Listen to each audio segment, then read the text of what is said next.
Innal hamdalillah nahmaduhu wa nasta'inuhu wa nastaghfiruh wa na'udzu billahi min shururi anfusina wa min sayyiati a'malina. May yahdihillahu fala mudhillalah wa may yudlil fala hadiyalah. Asyhadu an la ilaha illallah wahdahu la syarikalah wa asyhadu anna Muhammadan abduhu wa rasuluh. Amma ba'du. Allahumma nawwir qulubana binuri hidayatika kama nawartal arda binuri samsika abadan abada birahmatika ya arhamar rahimin. Asatid nu dimuliakan ku Allah Subhanahu wa taala, ibu-ibu, bapak-bapak nu kusim kuring dipihormat. Anak-anakku angkatan 10 SDIT Istiqomah yang Ustadz cintai. Alhamdulillah kita sampai ke penghujung acara. Mudah-mudahan masih semangat untuk memperhatikan, menyimak, mengikuti acara yang akan kita selesaikan. Ikhwatu iman, hadirin rahimakumullah. Saya ingin menyampaikan dua hal di khutbah perpisahan ini. Mudah-mudahan bisa diingat. Yang pertama, tujuan hidup. Kemudian yang kedua, ilmu untuk menggapai tujuan hidup itu. Ikhwatu iman rahimakumullah. Kita terlahir ke dunia itu keinginan kita bukan. Lahir ke dunia ieu teh kahoyong saha. Ibu-ibu sareng bapak-bapak nyuhunkeun kapungkur hoyong dilahirkeun ka dunia ka Allah Subhanahu wa taala henteu. Keinginan kita bukan kahoyong saha. Keinginan kita atau keinginan Allah Subhanahu wa taala. Jadi kita tidak punya keinginan untuk lahir ke dunia. Gitu. Nanti arahnya ke tujuan hidup. Ikhwatu iman rahimakumullah.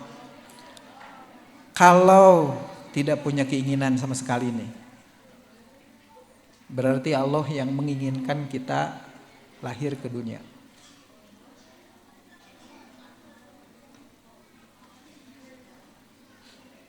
Allah memilih kita lahir ke dunia. Kahoyong Allah ka urang naon nepikeun ka urang dilahirkeun di dunia ieu. Apa keinginan Allah terhadap kita? Dari sekian banyak, Allah mempercayakan kita untuk lahir ke dunia. Ikhwati iman rahimakumullah. Dina Al-Qur'an aya kalimat wa ma khalaqtul jinna wal insa a'udzubillahi minasyaitonir rajim wa ma khalaqtul jinna wal insa illa liya'budun. Allah, kata Allah Subhanahu wa taala. Ini firman Allah Subhanahu wa taala di dalam Al-Qur'an.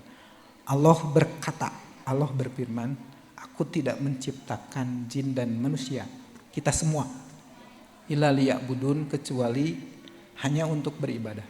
Ada hasar namanya. Tidak ada kecuali untuk itu. Hanya untuk ibadah kepada Allah Subhanahu wa taala. Itu tujuan Allah menciptakan kita. Allah mempunyai tujuan kita lahir ke dunia. Manusia lahir ke dunia. Tujuan Allah adalah agar manusia itu hanya beribadah kepada Allah Subhanahu wa taala.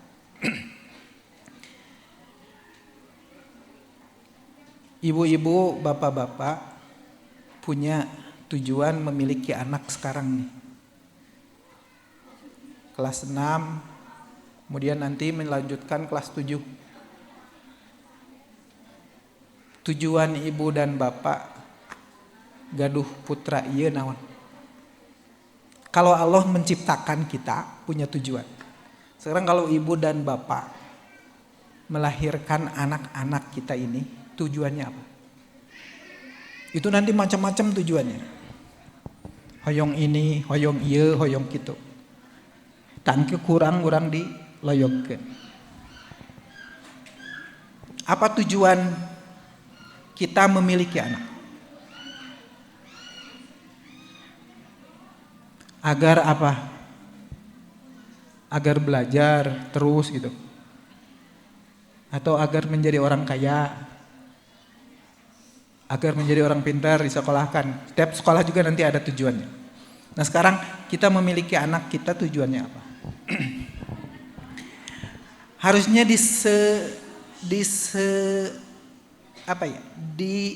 disamakan tujuannya dengan Allah menciptakan kita, manusia. Kita ingin memiliki anak, tujuannya ibadah kepada Allah Subhanahu wa taala. Allah menciptakan kita tujuannya agar kita ibadah kepada Allah Subhanahu wa taala. Kita memiliki anak tujuannya harusnya sama, yaitu beribadah juga kepada Allah Subhanahu wa taala. Itu yang menjadi poinnya.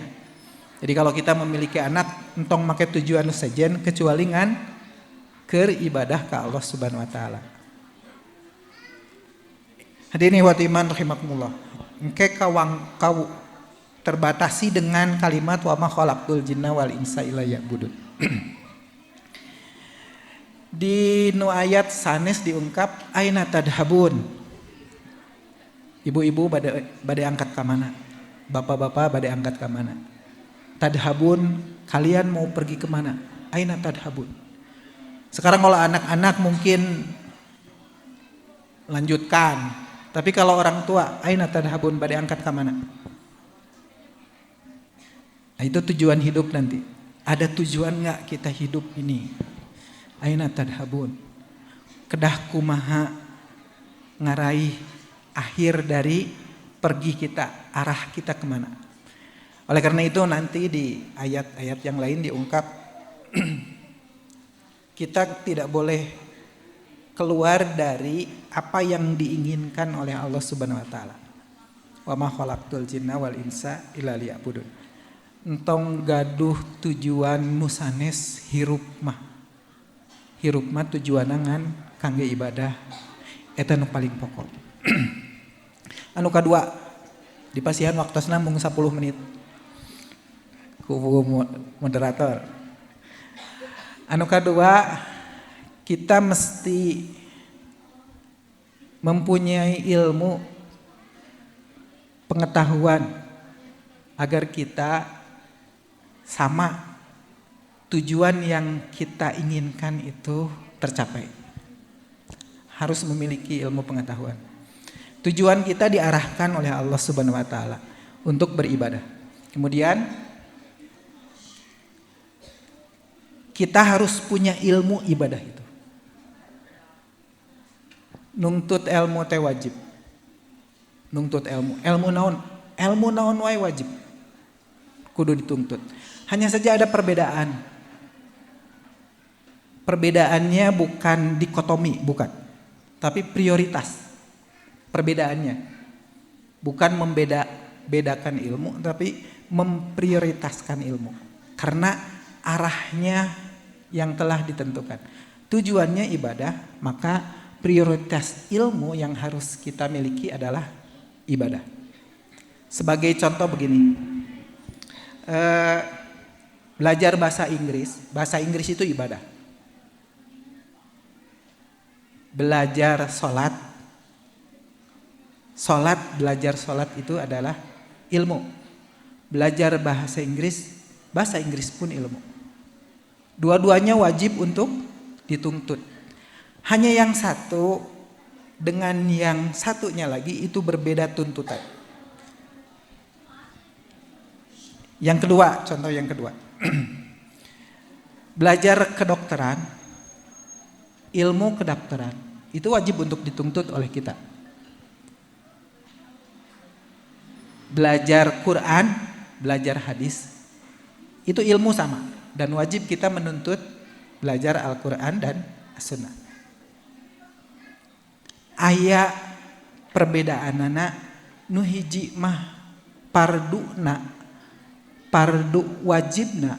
wajib ke setiap jalmi, untuk setiap orang dia wajib. Tapi yang satu lagi wajibnya bukan untuk setiap orang. Contohnya kieu, pami urang teu tiasa salat eta teh kuncina pikeun sagala amal. Kalau sholatnya beres, amalnya nanti dihitung. Kalau salatnya tertolak, maka semua amalnya tertolak. Sholat itu kewajiban fardhiyah. Oleh karena itu nanti belajar sholat itu hukumnya wajib, bukan untuk yang lain, tapi untuk diri sendiri. Kalau belajar dokter, itu kewajibannya bukan kewajiban fardhiyah, kewajiban diri kita, tapi kewajiban jamaah. Kalau ada orang yang sudah belajar, kemudian dia jadi dokter, maka kita itu tertolong oleh orang itu. Tertolong dalam artian wajibna gugur. Siga nyolatan mayit. Ketika ada orang yang menyolati, maka kewajibannya gugur. Henteu dituntut sadayana janten dokter, teu masalah. Tos aya dokter mah berarti gugur kewajiban orang, tiasa berobat ka dokter eta. Tapi lamun teu aya nu jadi dokter hiji-hiji acan, maka dosanya buat semua orang. Karena wajib. Tapi ketika sudah ada, maka dosanya gugur karena sudah ada yang melakukannya. Namanya fardu kifayah, bukan fardu ain. Tapi kalau sholat tidak bisa diwakilkan oleh yang lain. Sholat itu setiap orang wajib. Tetiasa diwakilkan sholat kanu sanes. Oleh karena itu dua-duanya wajib, tetapi beda ini. Yang satu wajibnya wajib ain, yang satu wajibnya wajib kifayah. Belajar sholat itu wajib kifayah. Belajar wudu itu wajib kifayah. Belajar tayamum, belajar zakat, belajar sodako, itu wajib setiap orang. Tapi kalau misalkan jadi kita belajar kedokteran contohnya misalnya, itu bukan wajib kifayah, tapi wajib bukan wajib ain, tapi wajib kifayah. Ketika orang lain sudah mampu, sudah bisa, maka kita tidak berdosa. Tapi kalau sholat tidak bisa, setiap orang wajib. Oleh karena nanti tuntutannya wa ma khalaqtul jinna wal insa illa liya'budun. Percuma ibu dan bapak, anak-anak kita jadi dokter tapi teu bisa sholat. Akhirna ka mana? Akhirna. Nah, itu yang jadi pertanyaan ayeuna tadhabun. Bade ka mana? Nanti ibu-ibu, bapak-bapak pami ngarahkeun murang kali nu wajibna ka mana heula.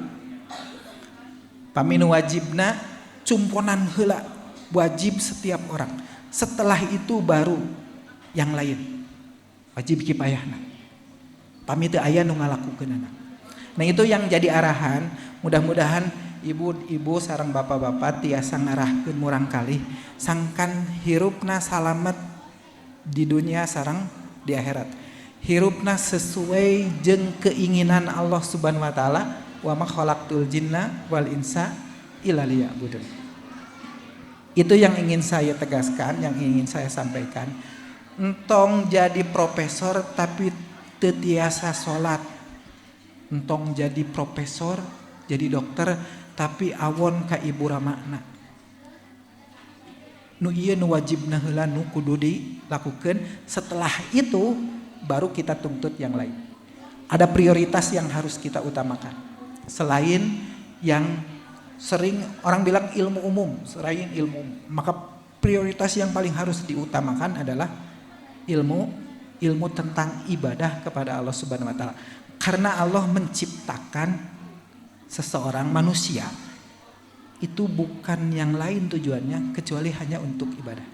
Kita jadi pedagang, nah Allah nyiptakeun urang teh keur jadi tukang dagang. Henteu pannya. Aya nu janten ojek misalkan. Nah Allah teh nyiptakeun urang teh keur jadi tukang ojek. Henteu kan pannya. Tapi Allah nyiptakeun urang teh teu aya tujuan nu sanes.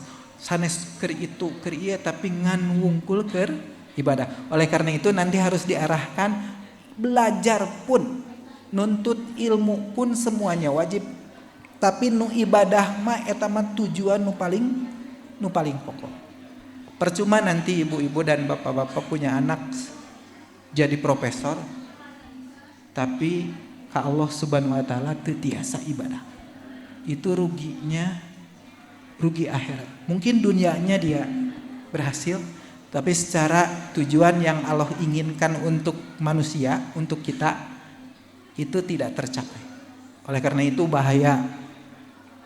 Maka arahkanlah anak-anak kita untuk pinter dina ibadah ke Allah Subhanahu wa taala. Itu yang paling utama tujuannya. Nah, itu saja yang ingin saya sampaikan, mudah-mudahan ada manfaat. Ada 2 saja kesimpulannya. Yang pertama, tujuan Allah nyiptakeun urang teh ngan wungkul keur ibadah. Maka semestinya kita hidup ini hanya untuk itu, hanya untuk beribadah kepada Allah Subhanahu wa taala. Yang kedua, tuntutlah ilmu yang utama adalah ilmu tentang ibadah kepada Allah Subhanahu wa taala. Setelah itu mangga nuntut ilmu anu kumaha oge.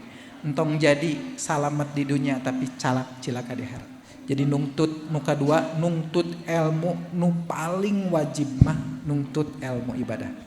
Itu saja, mudah-mudahan manfaat bagi kita. Nanti akhir ibu-ibu kalau menyekolahkan anak harus mana yang paling utama didahulukan itu. Rabbana atina fid dunya hasanah wa fil akhirati hasanah wa qina adzabannar. Aqulu qouli hadza wastaghfirullaha li wa lakum. Assalamualaikum warahmatullahi wabarakatuh.